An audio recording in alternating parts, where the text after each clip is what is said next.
And thank you so much for tuning into another episode of Clever with Cash. If you haven't already done so, make sure to hit the subscribe button. On my channel, I'll talk about videos related to personal finance, budgeting, money saving tips, my credit score, my debt-free journey. This video is going to be geared towards teacher loan forgiveness. I don't know if you've heard about this program, teachers, but if you've been teaching for 5 or more years at a underrepresented school, you may be eligible for teacher loan forgiveness. So what is teacher loan forgiveness? It's different from federal loan forgiveness. It's a program still through the government. So if you are a special education teacher or a secondary math and science teacher, you may be eligible for up to $17,000. If you're like myself, who is an elementary school teacher, you may be eligible of up to $5,000. And any other teachers who teach in the public education system. My experience with the teacher loan forgiveness was a fairly quick process. I was very much on the fence about teacher loan forgiveness because I took out the loans and I was like, I need to pay all of my debt. At the very end of my debt-free journey, I owed about a little bit over $4,000 on my student loans. Then I had some collections.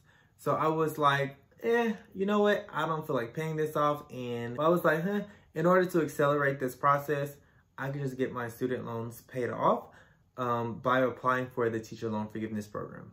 So I decided to apply for the program. You can find the application on Naviyant's website. You can do a simple Google search for teacher loan forgiveness, or you can go to studentaid.gov in order to find more information. I was watching videos on YouTube and I saw a video from someone saying how she had a difficult time with the teacher loan forgiveness. It wasn't too difficult, firstly because I had watched her video and she gave some tips in order to do that. I completed the application, and on the application it asks typical things like your social security number, your name, your address, all of that. And then you need to click why you're eligible in order to receive this teacher loan forgiveness. You can pick the options of working at an elementary school, working at an eligible secondary school, or education service agency. And you click what kind of teacher you are. I, of course, clicked elementary school because I worked with elementary school students and I could only get up to $5,000. So I filled out everything correctly. You have to put your name, how much you owe, your school's name. You'll also have to put the dates that you were active as a teacher, and you will have to fill out information for your principal, and also your principal or whoever is supposed to, whoever your chief academic officer is, will have to sign to show that you are eligible. So the only thing that I had missing from my application was I forgot to put my address for my school. So my application was immediately denied. This was April 22nd when my application was denied, but I immediately, the same day, corrected that mistake and I scanned it using the Scannable app, and I uploaded to the Naviyant website. And this time it took much longer. So I was like, oh my gosh, I just know that it didn't get accepted. So on May 12th, I did receive an email saying that my application was updated. So then I went to the Naviyant website. I clicked on it and it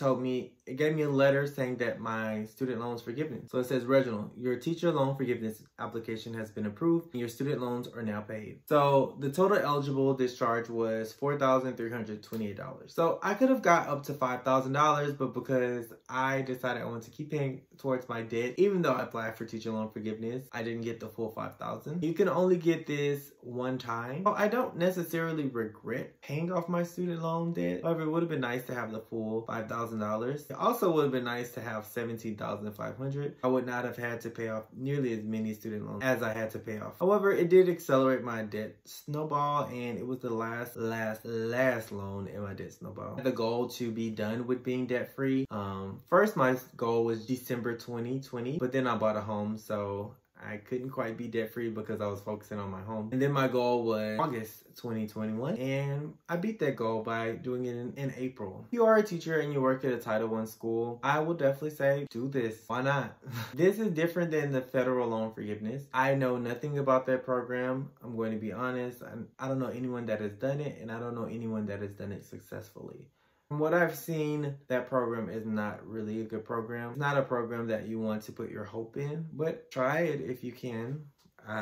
Let me know how it goes. So this was my experience with teacher loan forgiveness. I hope that you found this video helpful. For more content like this, make sure to subscribe to my channel. Also check out other content created by me.